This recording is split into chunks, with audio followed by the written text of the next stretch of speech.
আপনি একটি বক্তব্য দিয়েছিলেন যে শেখ হাসিনার বিচার ছাড়া নির্বাচনের কথা মুখে আনবেন, এটি নিয়ে সমালোচনা করেছেন বিএনপি নেতারা।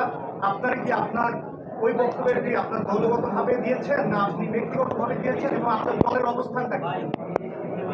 দেখুন, সবচেয়ে গুরুত্বপূর্ণ বিষয় হচ্ছে মানে যখন আমার হাজারের উপর মানুষকে এভাবে হত্যা করা হয়েছে, এখনো আমাদের মায়েরা বাবারা তাদের সন্তানের লাশ কোথায় দাফন করা হয়েছে, কোথায় আছে, এটা খুঁজে বেড়াচ্ছে। এবং সে সময় পরিপ্রেক্ষিতটা এমন ছিল যে আমরা রায়ের বাজারের সেই কবরস্থানে গিয়েছি যেখানে শতাধিক লাশ বেওয়ারিশভাবে দাফন করা হয়েছে, অথচ তাদের প্রত্যেকেরই ওয়ারিশ রয়েছে। আমাদের সামনে দুইজন মা, শহীদের মা, অঝরে কান্না করছেন। আমরা আমাদের জায়গা থেকে ব্যক্তিগতভাবে আমাদের যদি ওইটুকু মানে অনুভূতি, সহমর্মিতা থাকে, তাহলে যে কেউ বিবেকবান একজন মানুষ এটুকু দাবি করবে যে যেই খুনির নির্দেশে এত বড় একটি হত্যাকাণ্ড হলো 1971-এর পরে বাংলাদেশের ইতিহাসে, অন্তত ওই খুনির বিচারটা আমরা এই বাংলাদেশে দেখতে চাই। আমি শুধু আমার ওই শহীদের মা যেই কথাটি বলেছেন, আমি সেই কথাটি আমার মূর্তি আপনাদের সামনে তুলে ধরেছি পুরো বাংলাদেশের কাছে।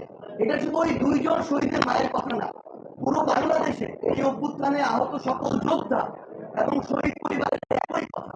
এবং এটি আসলে আমরা জানি না যে আমাদের যে রাজনৈতিক দলগুলো রয়েছে, নির্বাচন কেন্দ্রিক একটা শব্দ আসলে কেন তারা শুধু নির্বাচন পিছানোর ভয়টা করে, কেন শুধুমাত্র আমাদের মাথায় একটা নির্বাচন হবে, আমরা দ্রুততম সময়ের মধ্যে ক্ষমতা যাবো, এই চিন্তাটা কেন কাজ করে। বরং আমি মনে করি যে আমাদের প্রত্যেক রাজনৈতিক দল যারা রয়েছে তাদেরও অন্তর্বর্তীকালীন সরকার এবং সংশ্লিষ্ট যে মন্ত্রণালয়, আইন বিচার বিভাগ সম্পর্কিত মন্ত্রণালয়, স্বরাষ্ট্র মন্ত্রণালয়কে এই বিষয়ে প্রত্যক্ষ পরোক্ষভাবে একটা চাপ দেওয়া উচিত যে আমরা তো আমাদের এই শহীদ পরিবার, আহত যোদ্ধা এবং আন্দোলনকারীদের কাছে যেতে হবে, নির্বাচনের পূর্বে যেতে হবে। তখন যেন আমরা বলতে পারি যে আমরা ঐক্যবদ্ধভাবে খুনি হাসিনার বিচার নিশ্চিত করে এসেছি, বাকিদের বিচারও নিশ্চিত হবে। এই সামগ্রিক বিষয়টি, এই চাপটি চাপটি তুলে ধরতে এবং এটার যে প্রয়োজনীয়তা এটি তুলে ধরতেই সে কথাটি বলা। এটার সাথে সরাসরি নির্বাচনকে পিছিয়ে যাওয়ার যে সম্পর্ক দেখানো হচ্ছে, এটি কখনো সেভাবে সম্পর্কিত নয়।